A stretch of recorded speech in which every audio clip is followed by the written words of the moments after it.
I designed this craft to be foolproof, which I guarantee it is." He gave his ample beard a tug. "Besides which, I sank nearly all the Plan Explo Foundation's last grant into building this crate. If it smashes up, there's $20 million in a pile of rubble."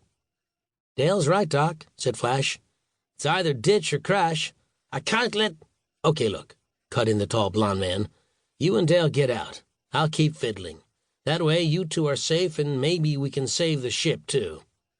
The girl's hand tightened on his shoulder. "There's no point, Flash. It's too dangerous," she said. "Even if we lose the ship, all we have to do to get off the planet is radio back to Dr. Zarkov's orbiting workshop, and one of his robots will—" "If it looks like I can't save the ship, I'll radio and get them to send a rescue craft," Flash assured her. "But I want to try to save this thing first. Now you and Doc get ready to use the escape tube."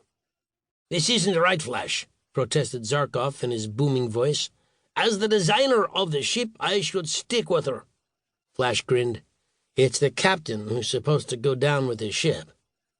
Dale had sprinted to a wall cabinet and was breaking out 3 flying safety belts. "There's one here for you, Flash." Reluctantly, Zarkov strapped on the device. "These belts are based on my own designs, remember?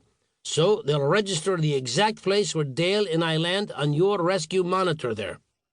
Nodding, Flash said, "Once I get the ship safely down, I'll come back for you." "Good, good," boomed the bearded scientist. "We'll stay exactly where we land and wait for you." After strapping on the flying belt, Dale bent and kissed Flash gently on the cheek. "We'll see you soon." "I guarantee it," he said, using one of the doctor's favorite phrases. The slim girl crossed to the trap door of the escape tube. She dropped from sight and was ejected from the craft. "$20 million isn't everything," reminded Zarkov as he approached the tube hatch, "so don't be too foolhardy, Flash. If you figure you can't bring her down, jump too." "Don't worry, Doc." The heat inside the survey ship's cabin was now up to 120 degrees, according to the temperature gauge on the control panel. Smoke was swirling thickly. Flash continued to struggle with the buttons, switches, and toggles of the intricate control board. There was still no response.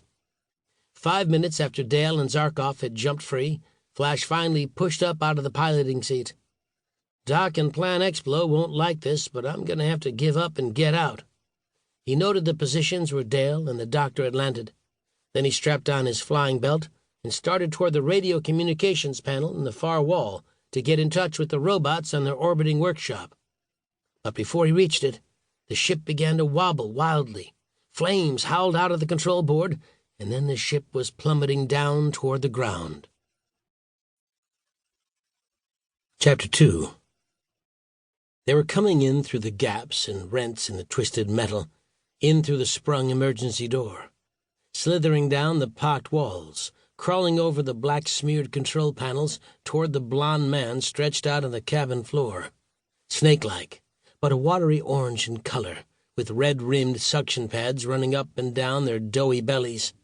24 of them, each 6 feet long, oozing across the floor of the crashed survey ship, forked tongues flicking out through jagged fangs. Flash groaned, stirring, his left hand flexing and unflexing. He lay sprawled on his back. The lead reptile was now within a yard of him. It began to form an angle, its head rising up and swaying. Opening his eyes and seeing this nightmare, Flash murmured, "I wonder if Zarkov was expecting anything like this." Very carefully, he worked his right hand down to his holster. He eased out his blaster pistol and pointed it at the swaying creature. "Back," he warned. The reptile's head jerked as it prepared to strike. Flash fired the pistol. There was a sizzling, crackling sound, and the head that had been jabbing through the air was gone. For an instant, a sooty image hung there. Then it vanished to nothing. A second dull orange reptile poised to attack Flash. Again the blaster pistol crackled. The other creatures halted. In another moment they were quivering away, squeezing out of the ruined ship through the holes and tears in its metal sides. Each of them left a wide trail of pale blue slime behind. Dodging the crisscross of slimy trails, Flash went to the radio communications wall. "Not exactly a perfect set-down," he said as he searched.